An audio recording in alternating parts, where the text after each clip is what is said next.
This is the Kremlin, citadel of Russian communism.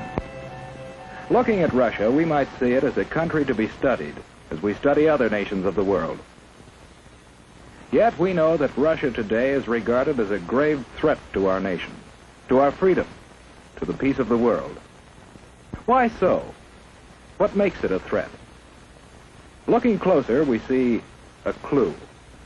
Public display of giant portraits of communist leaders. These leaders, by their actions, have caused the world to stand guard. Here, in Russia, you see the reason why so many nations are building up their defenses. Here, in Russia, you see the reason why we are spending billions of dollars in defense production, why your family is paying the highest taxes in our history. The leaders of Russia tell us their only concern is the defense of their own nation. Is this so? Or are they ambitious for world conquest? Question. A question of communism. Ever hear of Karl Marx? In his mind, communism was born more than 100 years ago. He looked at the world and saw men as divided into two classes, workers and capitalists.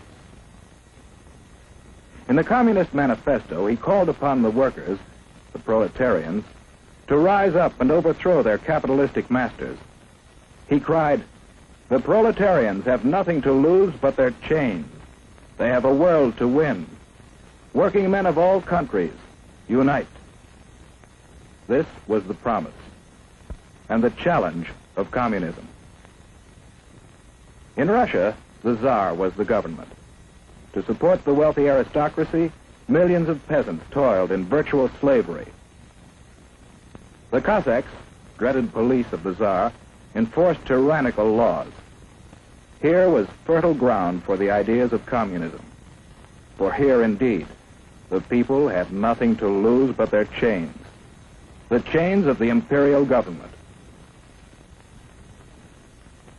In 1914, the Tsar sent his troops into the war that swept Europe. For more than 2 years they fought. While at home, people suffered from shortages, brought about the despotism and corruption of the imperial government. The people grew rebellious. Only a strong army could sustain the Tsar in power. But revolution was preached on the battlefield, too, to an army broken with corruption. Inevitably, the Russian army surrendered. And with the defeated army returning under the banners of revolution, the imperial government fell and revolution reigned. The chains were broken, and in violence was born the government of the proletarians. But a government needs leaders. Ever hear of Nikolai Lenin? He was the first leader of communist Russia. Leon Trotsky was another. Lenin lived but a few years, and out of the vicious struggle for power that followed his death, Joseph Stalin emerged as undisputed leader. Here was a new face, but in the background was an old one, Karl Marx. He established the ultimate aim of communism as world revolution.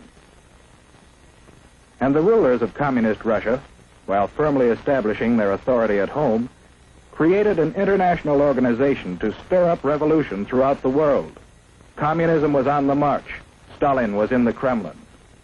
But what of the people? The proletarians who had fought to win a new world. Their new world might look promising, but although the land had been taken away from the capitalists, the workers didn't get it. Under communism, virtually everything belongs to the state. The individual has little right to own property or to plan his own life. He's told where to work with his employer. Little freedom to leave his job or seek a better one. Whereas we believe, and our religions teach, that the individual is all important, communism denies religion and debases the individual to a part of the vast machine that powers the state. Children are taken early and molded to fit the machine. Here is no search for truth. The government writes the textbooks, and the children are taught to accept communism and their fate without question. The Kremlin runs all elections, and the outcome is always the same. If anyone dares to disagree, he's given a speedy trial without benefit of jury. Such traitors may be immediately executed or sent off to prison. The proletarians have nothing to but their chains. They have a world to win.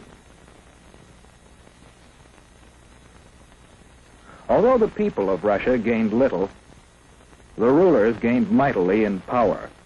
They built up a giant war machine, looking forward to the day when their flag would fly over the entire world.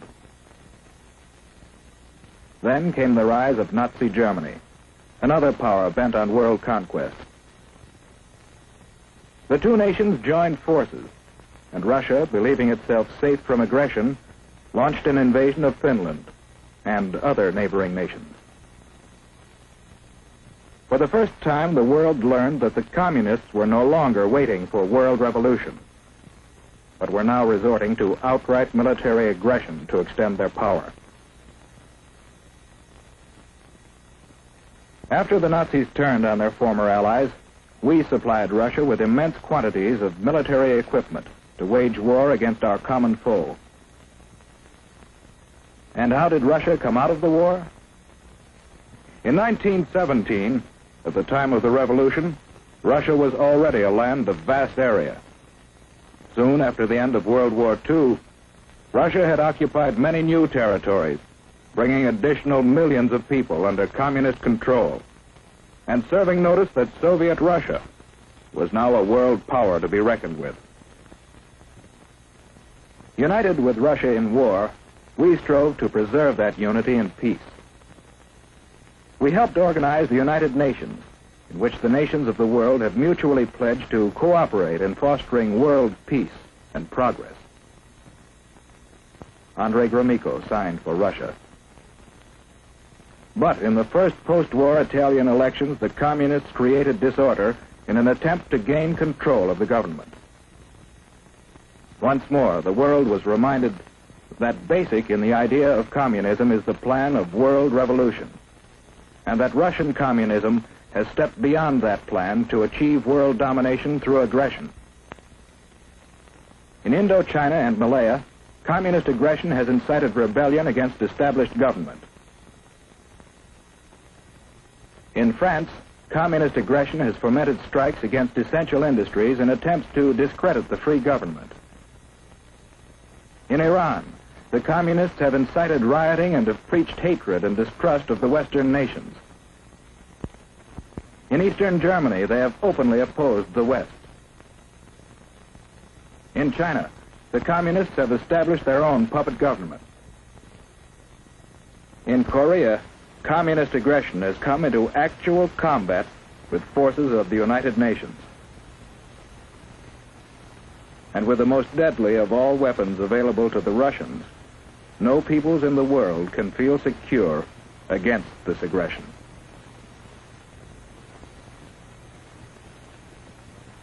How are we meeting this challenge? Yes, one way is by helping the free world fight starvation and poverty and suffering, conditions that pave the way for communist infiltration. We are also supplying equipment for the free nations to develop their own resources and raise their living standards. Another way we are meeting the challenge is by military alliance with some of the other free nations for mutual aid in opposing direct communist aggression. And we are building up our own military defense. But do these preparations mean that we have abandoned hope for peace? No. In the United Nations, we are continually seeking a workable plan for living in peace with communist Russia. We want peace. But we do not want this. We believe in freedom. Freedom, born of the conviction that every person is a child of God and is therefore of supreme worth. For these people, for ourselves, for everyone, we want freedom, not tyranny.